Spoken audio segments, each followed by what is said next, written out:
বর্ষে তাদের এবছরের নিবেদন হচ্ছে আঙ্কর ভাট। এখানে দেখতে পাচ্ছি যে লোহার খুঁটি ইউজ করা হয়েছে। পদ্মশ্রী ভূষিত সনাতন রুদ্রপালের প্রতিমা প্রতি বছরের ন্যায় কিন্তু এবছরও থাকতে চলেছে। সাথে থাকছে অসাধারণ আলোকসজ্জা, চন্দননগরের লাইটিং। এখানে উপরের অংশে একটা অসাধারণ ঝাড়বাতি থাকে। তো হ্যালো বন্ধুরা, কেমন আছো তোমরা সবাই? আশা করছি তোমরা সকলেই খুবই ভালো আছো, সুস্থ আছো। তো তোমাদের সকলকে আরও বেশি ভালো এবং আনন্দে রাখার জন্য আমি চলে আসলাম মধ্য কলকাতার বুকে অন্যতম শ্রেষ্ঠ এবং সারা বাংলার মধ্যে অন্যতম শ্রেষ্ঠ সাবেকি যে দুর্গোৎসব কমিটি, তা হচ্ছে কলেজ স্কয়ার সার্বজনীন দুর্গোৎসব কমিটি। তো তাদের এবছর দুর্গাপূজা 2025-এ যে নিবেদন রয়েছে তা কি হতে চলেছে, এখানে তোমরা ঠাকুর দেখতে কিভাবে আসবে, যে মণ্ডপ হবে সেই মণ্ডপে আলোকসজ্জা কেমন থাকতে চলেছে এবং তার উচ্চতা কেমন থাকতে চলেছে এবং চওড়ায় কতটা হতে চলেছে, সবটাই জানাবো এই ভিডিওর মাধ্যমে। এবং প্রস্তুতি পর্ব কতদূর এগুলো সবটাই দেখাবো এই ভিডিওতে। তোমরা প্রথম থেকে শেষ অবধি একদম ধৈর্য ধরে ভিডিওটি দেখতে থাকো, আশা করছি তোমাদের খুবই ভালো লাগবে। চলো শুরু করা যাক আজকের এই সুন্দর ভিডিওটি। কলেজ স্কয়ার সার্বজনীন দুর্গোৎসব কমিটির তাদের দুর্গোৎসব দেখার জন্য দর্শনার্থীদের যে গেট দিয়ে প্রবেশ করানো হয়, মূল যে গেট থাকে সেটা হচ্ছে এটা।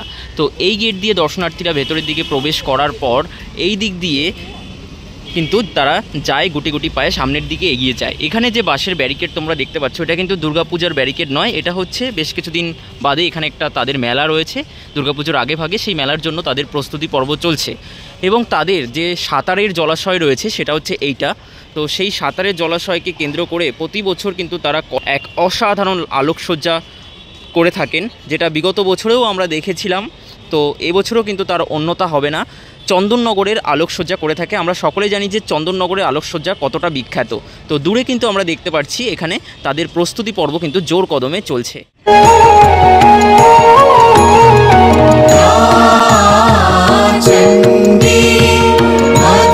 এদিকে যে তাদের মণ্ডপ রয়েছে এবছর, সেই মণ্ডপের কাজ বেশ জোর কদমেই চলছে। তো আমাদেরকে কিন্তু দুর্গা ঠাকুর দেখতে হলে বা মণ্ডপ দর্শন করতে হলে এখানকার আলোকসজ্জা, চন্দননগরের আলোকসজ্জা দেখতে দেখতে কিন্তু আমাদেরকে সামনের দিকে এগিয়ে যেতে হবে। এদিকে সামনের দিকে এগিয়ে গিয়ে আমাদেরকে কিন্তু আবার বাঁ দিকে ঘুরে যেতে হবে, তাহলে কিন্তু আমরা মণ্ডপটি দর্শন করতে পারবো। চলো তাহলে সামনের দিকে এগিয়ে যাওয়া যাক। তো গুটি গুটি পায়ে কলেজ স্কয়ার সার্বজনীন দুর্গোৎসব কমিটির দিকে যেতে যেতে তোমাদেরকে বলে রাখি যে এবছর তাদের দুর্গাপূজা 2025-এ কিন্তু তারা 78তম বর্ষে পদার্পণ করেছে। আর এই 78তম বর্ষে তাদের এবছরের নিবেদন হচ্ছে আঙ্কর ভাট টেম্পল। হ্যাঁ বন্ধুরা, আঙ্কর ভাট টেম্পল কিন্তু এখানে উপস্থাপনা হিসেবে তুলে ধরবে। এটা কিন্তু কম্বোডিয়ায় অবস্থিত।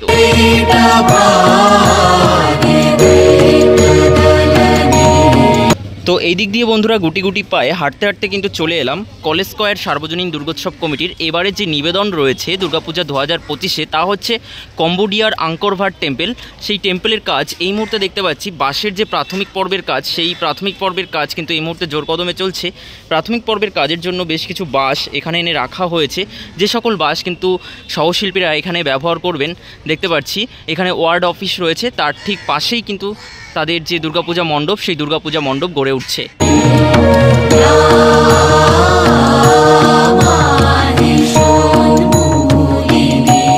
ফাইনালি বন্ধুরা ঢুকে গেলাম কলেজ স্কয়ার সার্বজনীন দুর্গোৎসব কমিটির যে প্রস্তুতি পর্ব, সেই প্রস্তুতি পর্বের ভেতরের অংশে। তো এটা হচ্ছে প্রবেশ পথ, এইখান দিয়ে কিন্তু দর্শনার্থীরা ভেতরের দিকে প্রবেশ করবে। আর প্রবেশ করা মাত্রই কিন্তু ভেতরের অংশে আঙ্কর ভাট টেম্পলের ভেতরে যেরকম রয়েছে কম্বোডিয়াতে, ঠিক সেরকমভাবে কিন্তু ফুটিয়ে তোলা হবে। এই মুহূর্তে জাস্ট আমরা দেখতে পাচ্ছি বাঁশের কাজ হয়েছে, চারিদিকে দেখতে পাচ্ছি বাঁশের একদম মানে ছড়াছড়ি বলা যেতে পারে।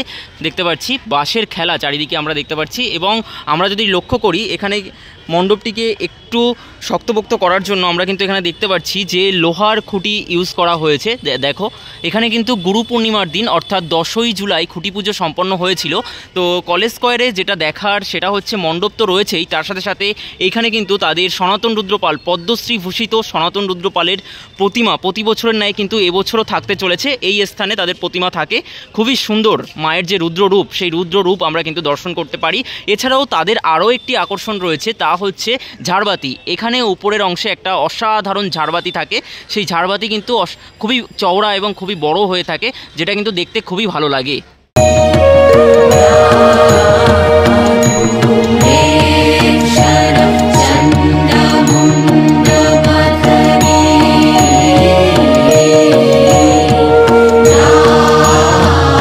যদি মণ্ডপের ভেতরের অংশ আমরা লক্ষ্য করি তাহলে কিন্তু দেখতে পারবো মণ্ডপের দুটো পার্টে প্রস্তুতি পর্ব চলছে। এই পাশে একটা ব্যারিকেড মতন করে দেওয়া হয়েছে।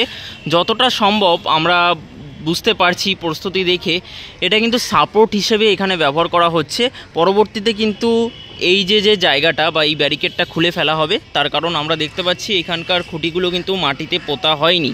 তো যতটা যা আমরা দেখতে পাচ্ছি এই ব্যারিকেডটা কিন্তু খুলে ফেলা হবে, না হলে কিন্তু মাতৃপ্রতিমা এখানে সোজাসুজি রাখা যখন হবে তখন কিন্তু ঠিকঠাকভাবে দেখা যাবে না। আর প্রস্তুতি পর্ব কিন্তু এই মুহূর্তে অনেকটাই এগিয়েছে।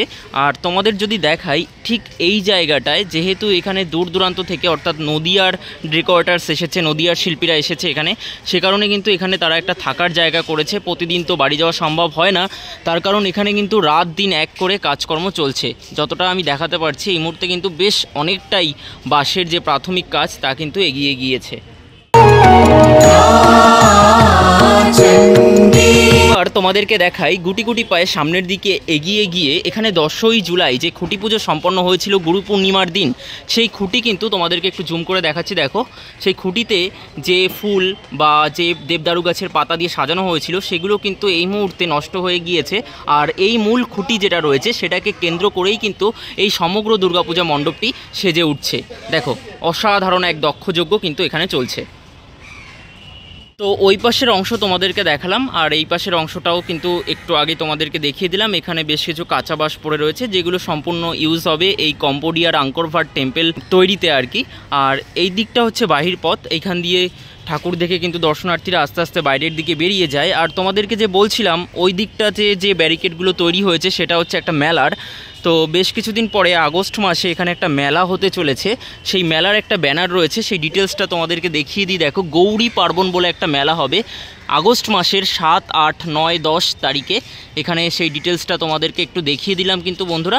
আর এইখান দিয়ে দেখে কিন্তু দর্শনার্থীরা আস্তে আস্তে ঠাকুর দেখে বাইরের দিকে বেরিয়ে যাবে। এটা হচ্ছে বাহির পথ আর কি। তো বন্ধুরা এবার তোমাদেরকে বলি, এই কম্বোডিয়ার আঙ্কর ভাট টেম্পল এখানে যে উপস্থাপনা হিসাবে তুলে ধরা হচ্ছে তার উচ্চতা কিন্তু হতে চলেছে প্রায় 100 ফুট। হ্যাঁ বন্ধুরা, আর চওড়ায় কিন্তু হতে চলেছে 70 ফুট। সাথে থাকছে অসাধারণ আলোকসজ্জা, চন্দননগরের লাইটিং, একদম ঝাঁকানাকা আলোকসজ্জা।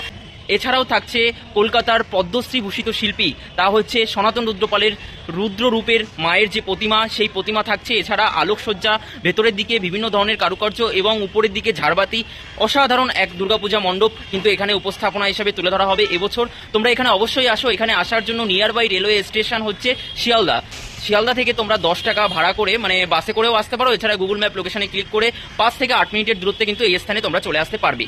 তো যাই হোক বন্ধুরা, এই ভিডিওটা এতটুকুই। ভালো লাগলে লাইক করবে, কমেন্ট করবে, শেয়ার করবে। আর এরকম ধরনের পুজো প্রস্তুতির ভিডিও আরও দেখার জন্য আমাদের চ্যানেলটিকে সাবস্ক্রাইব করে নোটিফিকেশন বেল বাটনটি অবশ্যই অল করে রাখবে। খুব তাড়াতাড়ি ফিরছি নতুন ভিডিওর সাথে, ততক্ষণ তোমরা ভালো থেকো, সুস্থ থেকো। চলো টাটা, বাই বাই, জয় মা দুর্গা।